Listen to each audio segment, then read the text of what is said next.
Episode 51.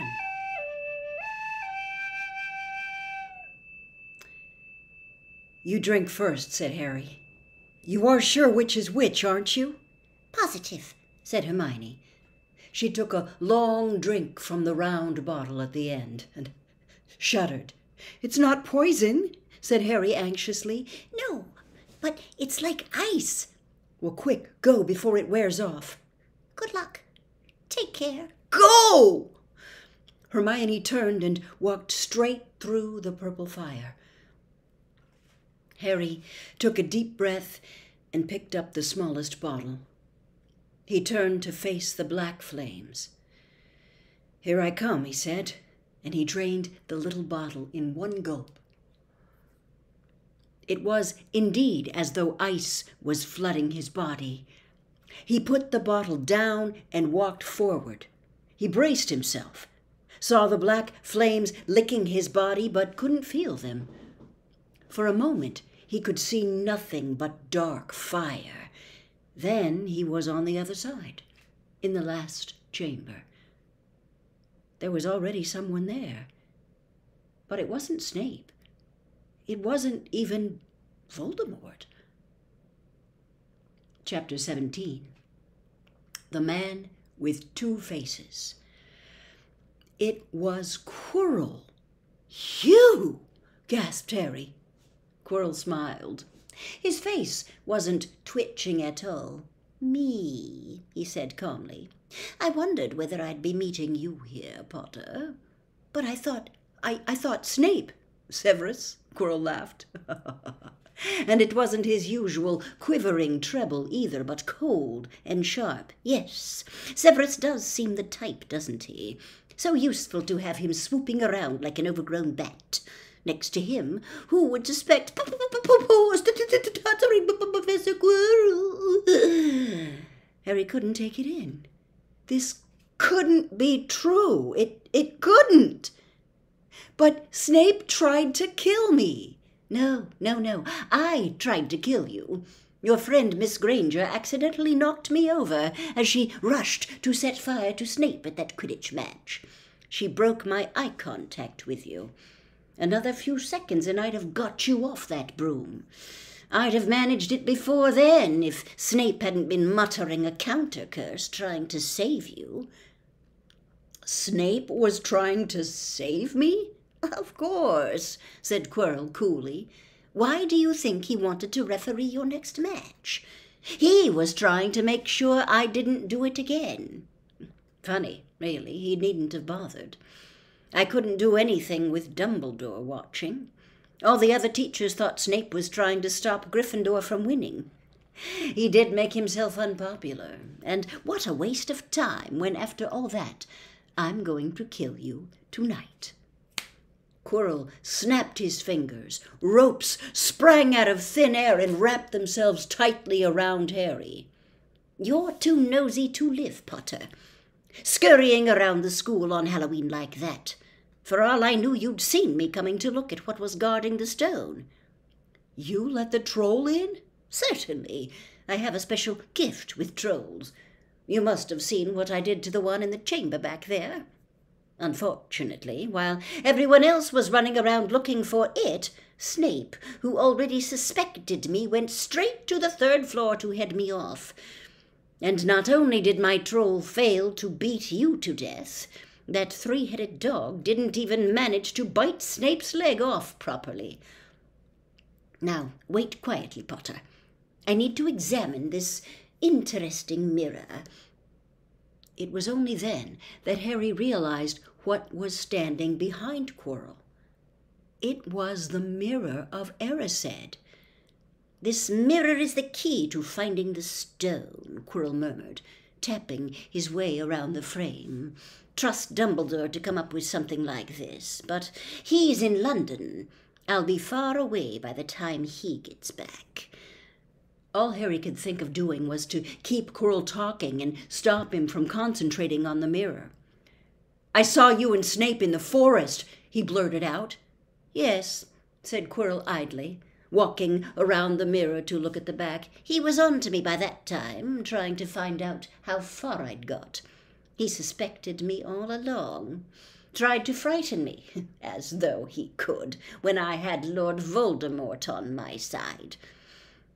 Quirrell came back out from behind the mirror and stared hungrily into it. I see the stone. I'm presenting it to my master, but where is it? Harry struggled against the ropes binding him, but they didn't give. He had to keep Quirrell from giving his whole attention to the mirror. But Snape always seemed to hate me so much. Oh, he does, said Quirrell casually. Heavens, yes. He was at Hogwarts with your father, didn't you know? They loathed each other. But he never wanted you dead.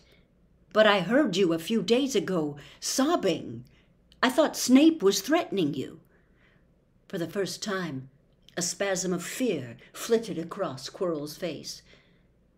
Sometimes, he said, I find it hard to follow my master's instructions. He is a great wizard, and I am weak. You mean he was there in the classroom with you? Harry gasped. He is with me wherever I go, said Quirrell quietly. I met him when I travelled around the world. A foolish young man I was then, full of ridiculous ideas about good and evil. Lord Voldemort showed me how wrong I was. There is no good and evil. There is only power, and those too weak to seek it. Since then, I have served him faithfully, although I have let him down many times. He has had to be very hard on me. Quirrell shivered suddenly. He does not forgive mistakes easily. When I failed to steal the stone from Gringotts, he was most displeased. He punished me, decided he would have to keep a closer watch on me. Quirrell's voice trailed away. Harry was remembering his trip to Diagon Alley. How could he have been so stupid? He'd seen Quirrell there that very day, shaken hands with him in the Leaky Cauldron. Quirrell cursed under his breath. I don't understand. Is the stone inside the mirror? Should I break it? Harry's mind was racing. What I want more than anything else in the world at the moment, he thought, is to find the stone before Quirrell does. So if I look in the mirror, I should see myself finding it, which means I'll see where it's hidden. But how can I look without Quirrell's realizing what I'm up to? He tried to edge to the left to get in front of the glass without Quirrell noticing, but the ropes around his ankles were too tight. He tripped and fell over. Quirrell ignored him. He was still talking to himself. What does this mirror do? How does it work? Help me, master. And to Harry's horror, a voice answered, and the sound seemed to come from Quirrell himself. Use the boy. Use the boy. Quirrell rounded on Harry. Yes, Potter, come here. He clapped his hands once, and the ropes binding Harry fell off. Harry got slowly to his feet. Come here, Quirrell repeated. Look in the mirror and tell me what you see. Harry walked toward him. I must lie, he thought desperately. I must look and lie about what I see, that's all. Quirrell moved close behind him. Harry breathed in the funny smell that seemed to come from Quirrell's turban. He closed his eyes, stepped in front of the mirror, and opened them again. He saw his reflection, pale and scared-looking at first, but a moment later the reflection smiled at him. It put its hand into its pocket and pulled out a blood-red stone. It winked and put the stone back in its pocket, and as it did so, Harry felt something heavy drop into his real pocket. Somehow, incredibly, he'd gotten the stone. Well, said Quirrell impatiently, what do you see? Harry screwed up his courage. I see myself shaking hands with Dumbledore, he invented. I've won the House Cup for Gryffindor. Quirrell cursed again. Get out of the way, he said. As Harry moved aside, he felt the sorcerer's stone against his leg. Dare he make a break for it? But he hadn't walked 5 paces before a high voice spoke, though Quirrell wasn't moving his lips. "He lies! He lies!" "Potter, come back here," Quirrell shouted. "Tell me the truth. What did you see?" The high voice spoke again. "Let me speak to him, face to face."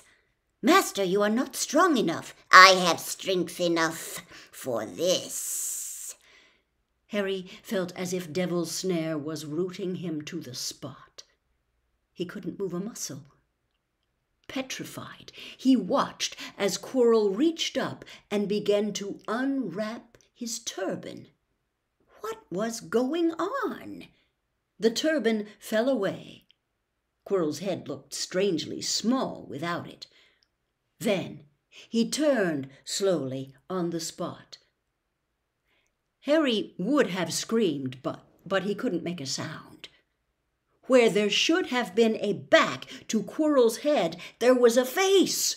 The most terrible face Harry had ever seen. It was chalk white with glaring red eyes and slits for nostrils like a snake. "Harry Potter," it whispered,